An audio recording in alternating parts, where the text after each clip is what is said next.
I got to admit, pretty excited this past week. We launched a book on Amazon. Maybe you heard us talk about it in the last podcast. It's called the Landlord Water Cooler. And we came up with that name because, being a landlord is kind of lonely. If you work a regular job, you got a water cooler that maybe you can go to and you kind of talk to your coworkers and you can ask them about problems you're having. When you're a landlord, it's kind of tough. There's not a lot of people to talk to. It's not like you're out in the field and you bump into another landlord while you're out there. So the Facebook group that we have has been a nice tool to connect people. And the premise of the book is that everybody in the Facebook group, when they have a really good post, we would ask them if they could author a chapter of the book. So this is the first edition that we've launched. There's 18 chapters, real helpful content. It's only 99 cents. I went through our free promotion already, but if you got 99 cents, it's available. And I know we don't do a lot of pitching on this, but that's not the purpose of this episode. The purpose of this episode is to talk about emotions and getting attached to things. So we'll get to that right after this intro. 1, 2, 3, 4. Yeah. Welcome to the Rent Prep for Landlords podcast. And now your hosts, Stephen White and Eric Worrell. So I remember you were so excited about the book, Eric. I was. And it took me months. It took me months. And I got to say, you did an awesome job, tons of hard work. I know what you put into it. I know a lot of it was just the stress of even just wrangling people, Herding cats. A lot of these people were authors, were busy people. Some of them just regular landlords with great stories to tell. But there's a lot of work that goes into it. And I remember I'd get texts. Day 1, the launch, it's going to be great. Day 2, everything's awesome. We're X amount of books. This is going awesome. We're number 1 in Amazon. And then all of a sudden, look at what this guy wrote as a review. And I remember you just being crushed by a 1-star review that we got. I was. So to give you a little context, we ran a free promotion last weekend. And so Friday, Saturday, Sunday was free. We advertised it to our list, to our email followers, to our Facebook group, on Reddit, a bunch of different places. And this person gives us a 1-star review and says, false advertisement. That's the name of the review. And then it says, author is promoting this book as free, all capitals, this weekend only, when no one can read it without a $9.99 month subscription. What a false advertisement. Yeah. And I get a lot of it is Amazon's issue for the way that they present their Kindle product. Well, right? Originally, I kind of went through a range of emotions. Yeah. So at first, it's an attack on this thing I've been working on, and you've got it for free. Like, how can you leave a 1-star review for something that somebody worked hard on and it's free? And I wasn't even sure what he was talking about. I knew he was referencing Kindle Unlimited, which is a program that Kindle through Amazon offers. You can do it for $9.99 a month, and then it's like unlimited amount of books as long as those books are subscribed to that Kindle Unlimited program. But I know I sent you an image that showed how confusing it was. And what was that? Well, it was basically at like the checkout, you have the option to either take the free way or take the subscription way. Yeah, I think it said read for free was what was written on the button. Yeah. And that was the one that actually brought you to the subscription. Yeah. And if you wanted it for free, what we had been advertising, you had to click the buy button, which is very unnatural feeling after someone says, get this for free. Right. So this particular person who posted this review, I don't actually fault them for the way that they feel. Most people who are like familiar with Amazon are familiar enough to know, all right, this is Kindle Unlimited. I need to hit the other button. Right. But I guess the issue that I had there, at least like kind of the thing that I learned looking back on it, because I don't really care at all. I could give 2 rips now. When I see the review, I kind of laugh at it. Yeah. But in that moment of like being excited about this book launch and seeing how great it's doing, and like we had over 1,000 copies go in that weekend, and then just seeing this review, and I'm like, that's not even my fault. Yeah. I kind of felt like a little kid, right? I'm like, it's not my fault. It's Amazon. They're the one with the clickbait button. Well, I also think, it's important to point out sort of the trajectory of your emotions, right? Yeah. So at first, like that bad review set you off and you were, obviously angry, rightfully so. I feel like for sure, it was infuriating. Sure. You worked hard. This person gave you a 1-star review. Wasn't even anything you could have controlled. It was obviously a misunderstanding. It was a bad review on their part. But like you said, you calm down. And I think for a lot of landlords that have to deal with things emotionally, this is a really good example of why it's important to sometimes take a little bit of time after something happens, let it sink in, look at it from other people's perspectives, like you did with this guy, looked at how this could have happened, and then you said, oh yeah, I get it. You know what I mean? So it definitely took a little bit of the edge off. Yeah. I'll be honest with you, I was a little disappointed because I was like, oh, I love Angry Eric. He was getting so upset about it. Like, he was just ready to punch someone in the face. We try to, keep a calm demeanor here at the office. But I was getting really frustrated. And the reason we're kind of bringing this up, besides being a subtle pitch for getting our book, The Landlord Water Cooler, the reason I bring it up, though, is like we talk about it all the time with landlords and not responding emotionally to your tenants. And I was thinking about this, like, this book took a lot of time and effort to put together. But really, I mean, compared to somebody buying a rental property, rehabbing it, and then having a tenant come in it and, in your opinion or perspective, doing things that are either destroying it or not respecting the lease and just being a pain in the butt, like that can really set you off as a landlord because they really can be hitting your hot buttons, but they're messing with your rental property. You know how many emails I get in a given day? It's a lot. Yeah. I think you were just looking on my phone. I had like 12,000 in there. That's just poor don't email. Admit that. Yeah, that's poor email management on my end from all my if different you're one of those accounts. people that's like me, you look at his phone and you're just like, oh my gosh, like just my chest started getting tight and I had to like walk out of the room. But I do a lot of email communication, and there are times, and you've seen when we get an email, maybe it's somebody that we've been trying to work with, and they sent something that seemed out of place, you know what I mean? Sure. Or just inappropriate in some way. I will always institute like at least a 24-hour rule. Like, Sure. I want to respond to this. I want to tell them exactly where to go. I'm so mad right now. I'll be like, nope, I can't. I got to wait. I got to let it sit. Because there's been so many times, and this has been from a lot of experience where I've written emails and then afterwards have been like, oh, I never should have sent that. That was crazy.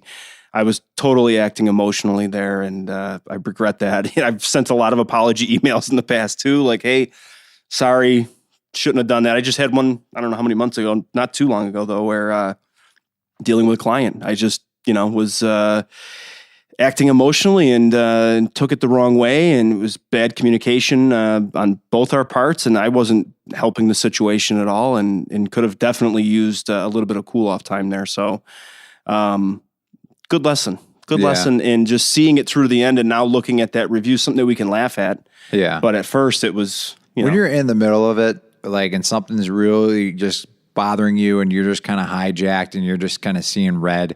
Not that I was to that point. I mean, we're talking about an Amazon review for a 99-cent book. Like, I don't want our listeners to think like this guy really needs to get some perspective in his life. He's, right. He needs to see a therapist. But when you're in the moment, though, feeling that, it's just like it takes over and it consumes you. And it just got me thinking about different clients. And I mean, we see it in the Facebook group because we have people that comment, and you can tell, like, even just from, you never met this person before, but you can see this post that this person's seeing red when they're posting. I have to delete some of those because sometimes they're a little ridiculous. Some of it's about having a little bit of a thick skin too. And Eric, I'll put you on the spot here. You got a pretty thick skin, and I'll be honest with you. I didn't think that's what you were going to say. No, you do, because I've seen some of the comments. You have a YouTube channel that is unrelated to Rent Prep that you've been managing for a while. I think I know where you're going with this. Some of the comments that people write on your YouTube channel, I don't know how you deal with it in stride sometimes. Like, you've been called names. People have just been outright You know what? The brutal. one that got me is I could tell it came from like a 12-year-old kid. Yeah. Because you could see his profile picture. You could just see the way he was writing. And like, it shouldn't have hit me, but I'm self-conscious of like the shape of my head. All right. I had this head, if you've ever seen Alien versus Predator, or even just a trailer for it, and the alien's head comes out and it's like long and narrow.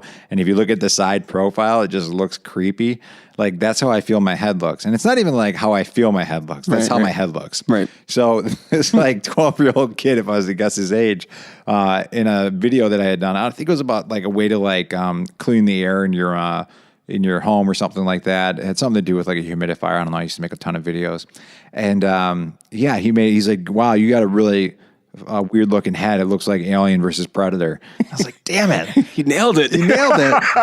So part of me was proud of him. My biggest insecurity. Yeah. You knew it. Oh my gosh. And then I was thinking about it for a half hour. I'm like, God, it isn't just in my head that I'm thinking about this. Other people see it too. And like, it was bothering me for a few hours. And then I'm like, who cares? Yeah. Like, seriously, who gives it? Like, Yeah, we're all got our own insecurities and things that are hot buttons and stuff like that. But Having that YouTube channel actually though has helped me with that, because once every other day I get a comment that's so asinine. Yeah. Where it's just like, I had one that was like on how to fix your furnace, or excuse me, your thermostat if it's not working, because I had that problem. And it was so simple. It's just the batteries were dead on it. Right. But you don't know because it's just never happened to you before. And anytime that's ever happened to me where I'm like, wow, that was such a simple fix, it was so stupid, I think the first thing that comes to my mind is, I bet you thousands of other people have the same exact problem. And that's what's really interesting about creating content for YouTube like that, is that you realize that you're not alone in that way. Right. Because in that moment, I'm like, oh, I'm such an idiot. I'm probably the only person that's ever like not realized it was the batteries. Made a video, put it on YouTube, and now that video, I forget what it's at, but it's probably close to 100,000 views. And it's all these people thumbs upping it and saying, thank you. Oh my gosh, it was so simple. Thanks, thanks, thanks. And then this one guy who like said he wanted to murder my family. He called me a clickbait mother effer. Yeah. I hope you F this, F you, blah, blah, blah, blah, blah. Right. And just went off the handle about it. And I'm like, buddy, it is a free video online to help you, and it didn't fix your problem. Right. I'm sorry, Right. but unfortunately, there's a lot of psychos out there. There's a lot of psychos. The internet seems to corral them and bring them all into you, unfortunately. But as landlords, you're dealing with the same thing. You're dealing with a general public, a bigger population, a bigger sphere that you normally would, have in your life. And sometimes they're not people that you choose to deal with and would have in your life voluntarily, and you're thrown into having to deal with them and communicate with them. And the way that you communicate is so much different now, where like my dad at one point had 15 rental properties, and I can guarantee you that he was never sending a text to anybody, because I don't think by the time he sold, it's probably the time that texting started coming back. Right. Or started being a thing. Right. So he wasn't emailing, he wasn't texting. It was phone calls and in-person conversations. Right. Now, me personally, because I'm 32, I love texting over a phone call. Right. I prefer it. But at the same time, I mean, anybody who's ever sent a text knows that a lot of things get lost in translation. Sure, for so sure. Suddenly you had these conversations that are going back and forth. And I know there's a really funny Key and Peele skit about things getting lost in translation with text. Maybe I'll put it in the show notes of this episode. Yeah. It's not safe for work probably because it's Key and Peele. But I'll embed that. Why not? But I feel like it definitely underscores how we communicate nowadays. And, like you said, things get lost in translation on a text. Communication's not as good. And sometimes you misinterpret it. Sometimes you send something as a knee-jerk reaction, and you end up getting yourself into a bit of a spot. And it's all based on emotions being high and responding to something that maybe if you just took a little time, chilled out, everything will be okay. Yeah. Yeah. So maybe, in your landlording business, or if you're a property manager, institute some sort of rule. If you get a text, you get some sort of communication from a tenant, and you feel like you're seeing red and you're getting super upset, maybe you need a 3-hour rule. It doesn't have to be 24-hour, but something where you can at least take a moment. Because I know I've done that with a tenant before, where like I was just so convinced that this person was just like trying to ruin me. And like, they weren't the most responsible person, but they didn't really care about that. They were just irresponsible, and I was just misinterpreting some of the things that they were saying. Right. So yeah, just have some sort of policy, Yeah. At least give yourself a little bit of a buffer there to take some time to think about it, especially if you're the type of person that tends to react emotionally right away. Yeah. Yeah. I would say one other thing too, and this is kind of unrelated. I don't know if people mind that we're getting off topic here, but one thing that I had TMJ issues with my jaw, where like in the morning, the first time I'd like open my jaw, it would be like so incredibly painful, and it'd start clicking. And I saw a specialist, and I'm thinking he's going to say, don't eat this, don't eat that, different chewy foods. And he did go down that, but then he also started saying like, start paying attention to your body more. So he said like your jaw muscles, if you can picture it, he kind of did this closed fist, and he's like, make your fist really tight. So I was kind of had white knuckles on my fist, and I'm making a fist, and he's like, all right, so you can feel that, and it doesn't feel good, right? Now he's like, now open your hand completely, but still make that tense hand now with an open palm. And he's like, it doesn't matter to your hand what's happening there. It's just feeling stress either way. One of them looks like an open hand, one looks like a closed fist, but the same thing can happen with your jaw. So your muscles, your TMJ muscles, you might not be clenching your teeth, but they're really engaged because you're stressed out, and you might notice that that's actually becoming an issue for you. So what I did is I started, I set up a timer essentially. I had a Fitbit that I was wearing a lot at the time, and every 30 minutes, and I was doing it while I was at the office too, it would go off, or maybe it was even 15 minutes. And in those moments, I'd have to see what my body felt like at that moment. And also I would do that as a moment to just kind of breathe and take a moment and just kind of relax. And what I eventually ended up realizing is it was actually in my hands. It was the tell for me. So my hands would get super tense. So if I was driving and I was just like tense, I would look down and my hand would be a clenched fist. And I started just really paying attention to my hands. And then through like a few months of paying attention to my hands, which was a trigger for me, I was actually able to get by this TMJ. I mean, I still have issues, but I don't have any clicking in the morning. I'm not clenching teeth at night, like all this stuff, and it's way better. And it's just kind of observing and noticing your own body, and not necessarily like what's wrong with it, but just what are your triggers and what are your tells, and how can you react appropriately to it. So I do wonder if there's a landlord out there that, struggles with, rage issues. We've seen it in the landlord in the group, in the Facebook group. I think there are some landlords that struggle with rage issues for sure. Oh yeah. But that's a great point. Very very zen of you too. I like that. Thank you. Yeah. But yeah, maybe some self-awareness. What are you doing? How are you reacting? Yeah. Is it a visceral reaction? Is it maybe your one eye starts to cross? Sure. But like seriously, there might be something that you're just doing, and sometimes it's hard to figure those things out yourself. So maybe it's a loved one that if you just have an honest conversation, like, hey, when you see me get angry or upset or I'm real stressed, you ever notice anything about me different? Like, what is it? Because it might be something that they may bring up and be like, oh yeah, you're always doing this, you're always tapping your finger on the desk whenever you're super stressed. If you hear that and you're aware of it, and then you start seeing yourself doing it, then I feel like that's an opportunity to be like, okay, clearly my state of being's not right now. Right. Like I need to like take a breath, I think yesterday I went for a walk around the pond, the retention pond by our office. You did. Yeah. The whole, having a newborn, it's, adds a level of stress that I'm not used to. So. Well, maybe that's why the 1-star review wasn't like such a big deal after a little while. Like, well, you know what? I haven't slept in days. I mean, it's probably no big deal with everything else that you're dealing with. Just, the struggles of being a new parent and real kind of everything in perspective of what's important and what's not too. Yeah, it does. So if you're still listening and you're listening to us ramble on about emotions, feelings, getting in touch with your body. But check out the book. If you do end up downloading a copy of the Landlord Water Cooler, we'd love a positive review from you. Yeah, offset the bad one. Yeah, leave a good review. Yeah, just give us something decent. Maybe we'll read it on the air. But thank you for checking that out, and be sure to check us out on our website, rentprep.com. I'll be adding show notes into this episode. Hopefully I'll remember to add that Key and Peele episode, as long as I'll give it a watch. If it's completely inappropriate, I won't post it, which probably means I'll post it. Yeah. Check that out. And you can also subscribe to our newsletter, because we always give our latest updates every week on Tuesdays at 11 a.m. Eastern. So check us out.